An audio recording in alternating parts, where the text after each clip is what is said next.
नमस्कार। अकबर के बारे में तो ज़्यादातर लोग वाकिफ़ हैं, पर अकबर बीरबल के हल्के फुल्के मजाकिया मगर प्रेरणादायक किस्से सुनने से पहले क्या आप बीरबल के बारे में नहीं जानना चाहेंगे? यह तो लगभग सभी मानते हैं कि बीरबल एक बेहद बुद्धिमान व्यक्ति थे और इसीलिए वे अकबर के नवरत्नों में से एक रत्न थे। वे अपनी हाजिर जवाबी के लिए मशहूर थे। अकबर को बीरबल अंधेर नगरी से मिले थे। आइए जानते हैं बीरबल के बारे में। इलाहाबाद अब प्रयागराज से लगभग 5 किलोमीटर दूर गंगा के किनारे बसा एक छोटा सा गांव है झूसी, जो पहले अंधेर नगरी कहलाता था। बीरबल अंधेर नगरी के चौपट नामक राजा का मंत्री था। चौपट राजा केवल नाम का राजा था, राजकाज तो बीरबल चलाता था। एक बार किसी कार्य के पश्चात दिल्ली लौटते समय अकबर के काफिले को प्रयागराज के पास पड़ाव डालना पड़ा। अकबर ने अपने दूत के हाथों झूसी के राजा को एक पत्र भिजवाया। अपने पत्र में अकबर ने केवल राजा से मिलने की मंशा जाहिर की। चौपट राजा यह पढ़कर घबरा गया और अपने छोटे से राज्य के बारे में चिंतित हो उठा। उसे लगा कि अकबर यह राज्य उससे छीन लेंगे। इस ऊहापोह में चौपट ने बीरबल को बुलाया और वह पत्र दिखाया। बीरबल तो पत्र पढ़कर मुस्कुराने लगे और चौपट राजा को भी ढांढस बंधाया और कहा, घबराने की कोई बात नहीं है। चौपट के कुछ समझ नहीं आया। उसने बीरबल से मुस्कुराहट का कारण पूछा। बीरबल ने उत्तर दिया कि महाराज, आप अकबर बादशाह से निश्चिंत होकर भेंट की तैयारी करें, बाकी मैं संभाल लूँगा।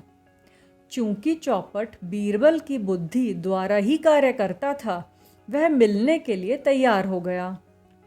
वहीं बीरबल अपने काम में जुट गए, जो उसे पत्र पढ़कर समझ में आ गया था। बीरबल नदी के किनारे गए और मजदूरों से नावों पर पत्थर, ईंट, चूना आदि निर्माण सामग्री लदवाई और मिस्त्रियों को गंगा किनारे एक निश्चित स्थान पर पहुंचने के लिए कहा।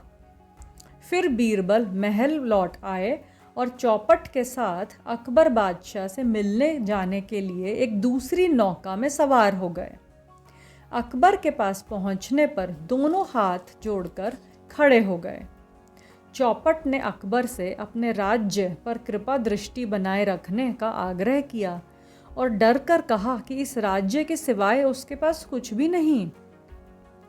अकबर ने चौपट को आश्वस्त करते हुए कहा कि राजा चौपट, आप घबराएं नहीं, हमारा ऐसा कोई विचार नहीं है। लेकिन हमने तो केवल आपको आमंत्रित किया था, फिर आपने निर्माण सामग्री क्यों भिजवाई?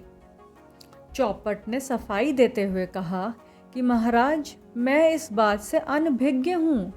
राजा अवश्य हूँ, पर राजकाज मेरे साथ आए बीरबल ही संभालते हैं।